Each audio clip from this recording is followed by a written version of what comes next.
Maka hari ini kita masih diberi Allah kesempatan, kalau di Selangor masih lagi dalam KP yang diberi diperketatkan. Okey, yang kita katakan diberikan peraturan-peraturan lebih ketat supaya mampu dia mengawal apa yang sedang diuji Allah, kerana yang memberikan ujian itu adalah Allah. Maka sekali lagi, kita sebagai hamba Allah, mari kita sama-sama sama anda di mana. Okey, syukur alhamdulillah. Okey, di mana pun kita berada, di negeri mana pun anda berada, tolong sama-sama doakan rakyat negeri Selangor yang sedang diuji begitu ketat oleh Allah, begitu kuat dan begitu berat oleh Allah. Maka kita mengharapkan semua rakyat Selangor akan terus menyerah diri kepada Allah, terus tunduk kepada Allah, mengikut peraturan Allah, kembali balik kepada Allah, jauh meninggalkan apa yang dilarang Allah dan benar-benar bertaubat. Memohon pada semua rakyat Selangor yang menjadi teman sahabat kita atau saudara kita di sembang petang, sama-sama banyak-banyak beristighfar dan juga banyak-banyak solat taubat. Kita tak tahu adakah disebabkan dosa-dosa kita yang tidak sedar dan yang kita tidak sedar yang menyebabkan Allah terus menumpukan ujian-ujian terbesarnya kepada kita di Selangor. Maka sekali lagi, tidak bermakna orang Selangor berdosa, orang lain tak berdosa. Tak. Kita nak melihat bahawa Allah letakkan ujian-ujiannya di tempat-tempat yang dia rasa sesuai, bukan yang kita rasa sesuai. Sebab itu kita kata kampung tak kena, bandar pula kena. Patutnya orang bandar lebih berperaturan, tapi kadang-kadang orang bandar juga yang diuji Allah. Maka kita terima sama-sama. Kalau yang dalam sembang petang ada keluarga dari Selangor, mari sama-sama kita banyak-banyak baca Quran, mohon dengan Allah. Kita banyak-banyak bertaubat, solat sunat taubat, banyak-banyak solat sunat duha, banyak-banyak solat sunat tahajud, minta kesihan dari Allah, banyak-banyak minta ampun atas semua kesalahan dan dosa kita dengan Allah dan dosa kita dengan manusia. Mungkin dengan cara begini. Okey, dengan cara begini kita diberikan sikit keringan, dimudahkan segala urusan rawatan dan akhirnya kita diberikan izin untuk bergerak semula seperti biasa, insya-Allah. Juga di negeri-negeri lain jangan ketinggalan untuk menyerah diri dengan Allah, sujud dengan Allah, balik menyerahkan segala kekuatan, segala ujian ini datangnya dari Allah dan Allah sahajalah yang membantu untuk kita dapat balik kesembuhan, kerana kesembuhan itu hanya ada di tangan Allah. Keselamatan itu hanya ada di tangan Allah. Dan kebahagiaan itu hanya ada di tangan Allah. Maka apa yang kita nak semak, apa yang kita bincang hari ini, menyemak balik. Okey, terima kasih banyak pada yang masih sudi menonton. Bainun juga dah ada nampaknya dan beberapa sahabat-sahabat lain atau keluarga-keluarga lain. Maka kita mengharapkan bahawa kita balik melakukan mengapa Umi bawa tajuk akhlak hari ini. Mari kita menyemak akhlak kita bimbang ujian-ujian yang Allah timpakan ataupun yang Allah berikan, walaupun sudah diberikan pasal 1, pasal 2, pasal gelombang 1, gelombang 2, gelombang 3, tetapi sebenarnya Allah ingin melihat kita sudah cukup benar-benar taat pada Allah atau belum. Kita sudah menyesali kesalahan-kesalahan kita dengan Allah, kesalahan-kesalahan kita dengan manusia, kesalahan kita dengan keluarga, kesalahan kita dengan anak-anak, kesalahan kita dengan jiran tetangga. Kerana semua benda-benda ini boleh menyebabkan Allah murka. Bila kita kata Allah murka, maka Allah turunkan apa yang Allah suka untuk membolehkan kita balik kembali kepada Allah, mengadu balik pada Allah, merengek balik pada Allah, balik berserah kepada Allah, balik mengharap kepada Allah. Ini kekuatan yang kita nak angkat. Okey, kenapa Umi menyentuh soal akhlak? Kerana kekuatan kita untuk dapat meraih kesembuhan, dapat meraih apa yang kita katakan, apa yang diujikan oleh Allah kepada kita, tidak lain dan tidak bukan adalah kembali balik bertaat kepada Allah, kembali balik menyerah diri kepada Allah. Jangan kata kita kuat, kita ada peraturan, kita ada KP, kita ada SOP dan sebagainya. Ini adalah usaha-usaha yang kita mampu lakukan. Tetapi usaha yang Allah lakukan jauh lebih besar, jauh lebih kuat, jauh lebih berkesan. Oleh itu sekali lagi dia sampai berusaha dengan SOP yang kita ada, sampai mentaati SOP yang kita ada, jangan lupa banyak-banyak buat solat sunat taubat. Kita nak melihat balik, kalau Selangor hari ini sudah mula PKP yang diperketatkan. Maknanya kita kata kalau PKP kita diperketatkan, kita sekarang nak ketatkan hubungan kita dengan Allah. untuk ketatkan syahadah kita dengan Allah, untuk ketatkan ibadah kita dengan Allah, untuk balik menyerah diri total dengan Allah, berhentikan semua kerja-kerja yang dia tidak dibenarkan oleh Allah ataupun yang melanggar perintah Allah, dan balik menyesali. Ini paling penting. Kalau kita dah banyak buat salah ke, sikit buat salah ke, tapi Allah kata, aku akan bagi kamu ampunan sekiranya kamu menyesali perbuatan-perbuatan itu. Okey, bila kita menyesali, ya Allah, minta taubat dengan Allah, menyesal dengan Allah, menyesal dengan maafkan manusia. Kalau kita mahu dapat kemaafan dari Allah, maka kita harus belajar dulu memaafkan diri dengan manusia.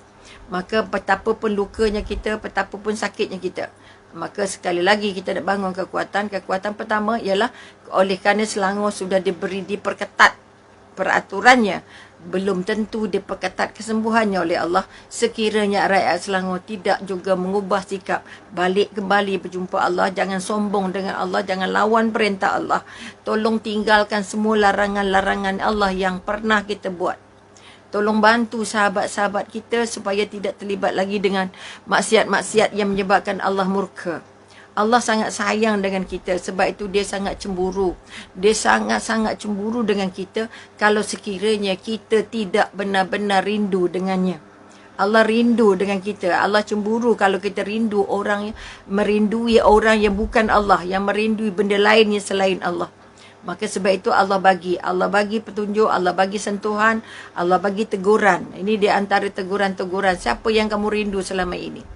Kalau sekarang ini kita nak ubah balik, aku hanya merinduimu ya Allah, aku hanya mengharapkan pertolonganmu ya Allah, aku mengharapkan perlindunganmu ya Allah.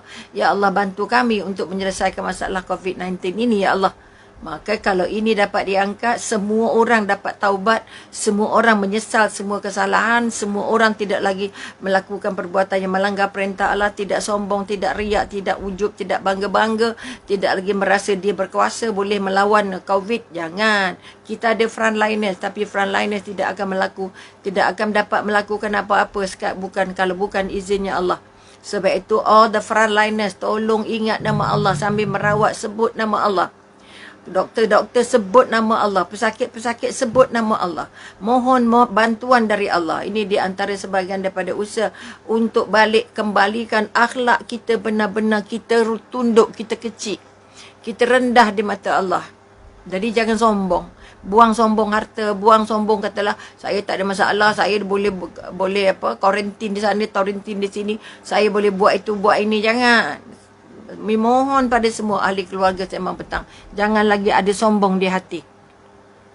Sombong dengan binatang aja Allah akan balas. Okey, maka hari ini kita kata kita nak tengok balik akhlak kita tu apa sebenarnya. Ini berpandukan kepada apa yang disediakan oleh Imam Ibn Rajab yang bercakap tentang akhlak. Sebab itu kalau kita tengok buku, sangat banyak orang bercakap tentang akhlak dengan definisi-definisi yang berbeza. Sebab itu kita nak bangun balik akhlak itu sebenarnya karakter lah ada, sasiah lah ada. Maka ketika kita angkat balik apa itu akhlak dalam akidah kita. Sebab itu kita ada syariat atau akidah, ada akhlak. Tidak beriman orang yang tidak ada akhlak, tidak ada nilai ilmu kalau ilmunya tidak dimasukkan ke dalam mangkuk akhlak. Sebab itu kita kata aku diutus, kata Allah. Nabi kata apa? Aku diutus untuk membaiki akhlak. Okay? Tidak ada akhlak sesungguhnya. Akhlak Nabi Muhammad itu adalah akhlak yang paling mulia, kata Allah. Kerana apa? Kerana akhlak Rasulullah itulah akhlak yang dibentuk oleh Allah. Dari sejak dilahirkan ataupun dari dalam kandungan, dari pilihan ibu bapanya, dari kandungannya, dari cara pendidikannya, semua itu diasuh Allah dari kecil. Sebab itu Nabi Muhammad tidak diasuh oleh ibunya, tidak diasuh oleh ayahnya, tidak diasuh oleh datuknya, tidak diasuh oleh pembantunya. Tetapi sebenarnya dia hanya diasuh oleh Allah. Sebab itu Allah ambil ibu dan ayahnya. Allah ambil ayahnya dulu supaya pengaruh ayah tidak masuk pada anak. Allah ambil maknya supaya tidak ada pengaruh maknya masuk ke anak. Allah bagi dia dihantar pada Halimatun Sa'diyah seketika untuk mendapatkan pembangunan fizikal yang sihat, udara yang sihat, makanan yang bersih. Dan itu adalah tradisi orang Arab. Menghantar anak ke tempat-tempat jagaan yang baik dan suasana yang baik, latar belakang yang baik, jauh di luar kota. Tidak tercemar dengan budaya-budaya jahat. Ketiga, sebab itu kita kata keempat, walaupun Nabi dibesarkan sekejap oleh datuknya, tapi karakter datuknya tidak lekat pada Rasulullah. Ketiga, kata Rasulullah juga pernah duduk dengan pak saudara, tapi pak saudaranya juga tidak membentuk akhlak, kerana akhlak Rasulullah ketiga itu sudah pun terbentuk dengan baik.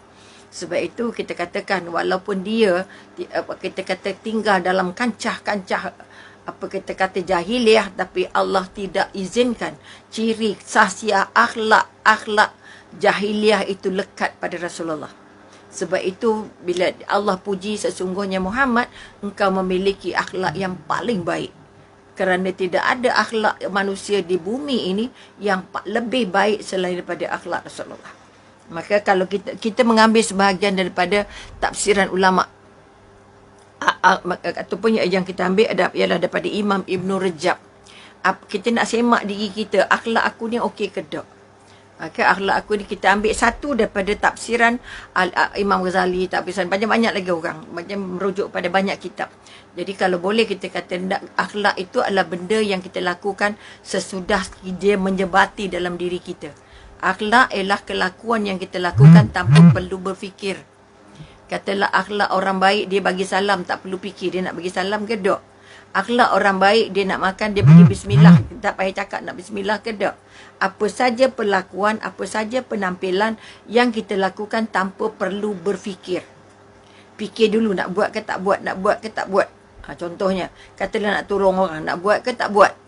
Tak payah fikir. Itu maknanya akhlak itu sudah masuk menjadi sebahagian dari darah daging. Ataupun kita kata sudah menyebati, sudah membumi dalam diri. Sebab itu orang pemurah dengan orang kedekut itu sangat beza. Orang jahat dengan orang baik itu sangat beza. Orang yang kita kata warak tak warak itu beza. Kerana itu dilihat dari akhlaknya. Maka sekali lagi, kalau kita mengikut kata kita mengambil tafsiran yang diberikan ataupun huraian diberikan oleh Ibn Rajab ataupun kita Imam Ibn Rajab ini, dia melihat akhlak dari 3 cara. Ini yang Umi nak kita pasak dalam diri kita. Kita sudah, Umi bukan kata akhlak kita buruk dah. Kita sedang berusaha sebaik-baiknya sampai kita mati. Akhlak kita akan dibangun. Sebab itu kita kata kita nak melihat belajar akhlak ini, belajar adab ini sangat sulit. Kerana apa? Kerana dia berlaku sepanjang zaman. Tidak pernah ada noktah berhenti. Tidak ada pernah kata cukup. Siapa yang kata saya sudah berakhlak, itu makna belum cukup akhlaknya.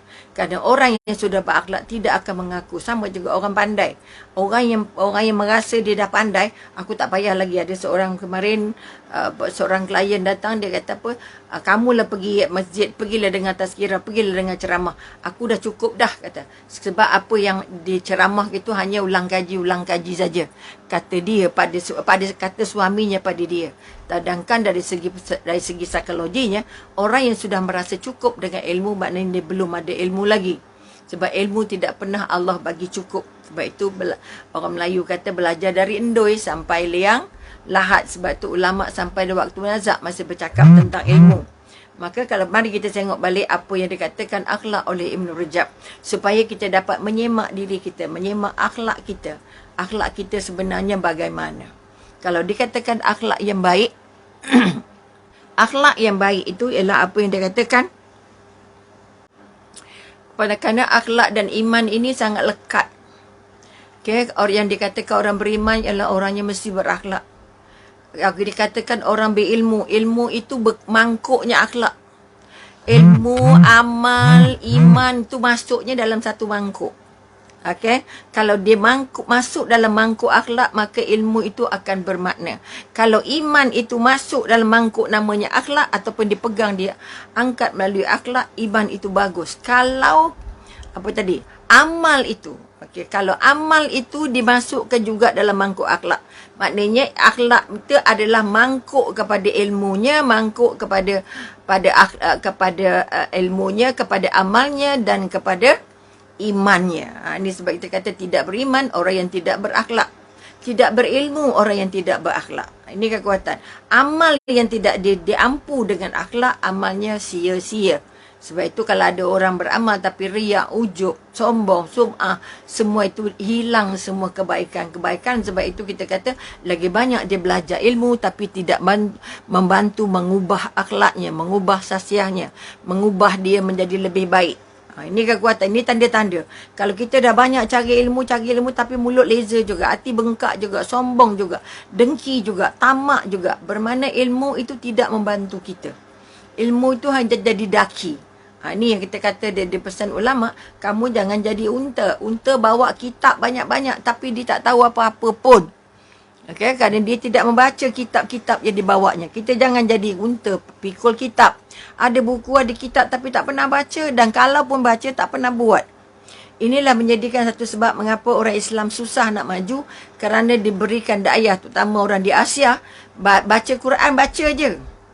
Baca Quran. Siapa baca Quran, dia bagus. Tapi sebenarnya, baca yang dikehendaki oleh Allah, baca yang dikehendaki oleh Islam adalah baca untuk faham. Bila setelah baca untuk faham, baca untuk buat. Setelah baca untuk buat, baca untuk ajar. Okey, wariskan, pusakakan. 3 peringkat baca tu. Kita tinggal baca je. Baca pada kita pompeng. Tu baca. Faham tak faham nombor 10. Apa lagi dia ketengahkan. Tak apa, alif lam mim tu tak bukan dikira satu ayat, dia alif lam mim. Ni yang kita kata bimbang. Akhirnya Quran tidak lagi lekat pada kita, tidak jadi amalan, tidak jadi pegangan, dan akhirnya kita tak faham apa-apa. Sampai kita solat bertahun-tahun tapi Fatihah pun kita tak faham. Sebab itu banyak doa kita yang lambat diangkat Allah. Banyak doa-doa kita yang kadang-kadang tersimpan entah di mana. Kita pun rasa aku dah minta lama dah, aku dah doa banyak, dah tak dapat apa pun. Ini pun menjadi masalah. Maka sekali lagi, mari kita menyemak satu daripada tanda. Okey, tanda orang berakhlak, dia sangat-sangat menjaga dirinya. Tanda orang berakhlak, dia sangat-sangat berhati-hati, sangat-sangat menjaga dirinya untuk tidak menyakiti orang lain. Dia menjaga dirinya daripada menyakiti orang lain. Dia sangat menjaga. Pertama, jaga lidahnya. Dia akan sangat-sangat belajar menjaga lidahnya untuk tidak melukakan orang lain, menyakitkan hati orang lain, menghina orang lain, merendahkan orang lain, melukakan orang lain. Ini yang kita takut. Okay, kita nak kita kata jaga seluruh anggota kita. Seluruh anggota kita yang namanya mata, yang digunakan oleh iblis sebagai panah beracun. Mata kita memandang benda untuk kita nak baikkan orang ke, nak sakitkan hati orang ke. Okay, jaga telinga kita. Kita dengar untuk menyakitkan hati orang ke, atau kita dengar untuk menyakitkan hati sendiri ke, ataupun kita nak jadi lebih baik ke, atau jadi lebih mengagam. Maka mari sini kita semak. Selama ini, mulut kita dah lukakan berapa orang? Berapa ramai orang yang kita lukakan disebabkan oleh lidah kita. Okay? Maknanya sekali lagi kita banyak menyakiti hati. Pertama mak kita, kedua adik-beradik kita, ketiga cikgu-cikgu kita, kawan-kawan kita, sahabat-sahabat kita. Sebab itu masih ada grup-grup WhatsApp itu, tolong banyak-banyak minta maaf. Dulu aku sekolah makan laser sangat. Kalau masih ada cikgu, cari cikgu. Saya dulu banyak ngumpat cikgu. Okey. Maknanya sekali lagi kita nak belajar orang yang akhlaknya baik ialah orang yang menjaga pergerakannya, menjaga mindanya, menjaga jarinya supaya WhatsAppnya tak melukakan orang. Menjaga penampilannya supaya penampilannya tidak melukakan, merendahkan, menghina orang lain. Kadang-kadang kita kata kita beli kereta, kita park depan-depan dengan tengah, dia tak bagi orang nampak. Itu pun sudah melukakan orang, menyakitkan orang, buat orang dengki atau buat orang sakit hati. Maka sekali lagi, satu daripada orang yang dikatakan berakhlak ialah orang yang melatih diri, menjaga diri sangat-sangat. Bukan jaga diri masa kuliah, bukan diri masa sembang petang. Bukan jaga diri masa depan orang. Jangan bukan jaga diri kerana kita depan orang lain. Tak. Orang yang akhlaknya baik, orang yang sentiasa ingat, aku tak nak lagi lukakan siapa-siapa, sakitkan hati siapa-siapa. Tangan aku tak nak lagi, kita kata, susahkan orang. Aku tak nak lagi kaki aku di tempat yang nanti akan disoal oleh Allah. Maka menjaga seluruh anggota ini, sama ada dari suami, dari isteri, dari anak-anak, dari keluarga, dari jiran dan sebagainya. Menjaga seluruh anggota ini untuk tidak menyakiti orang lain.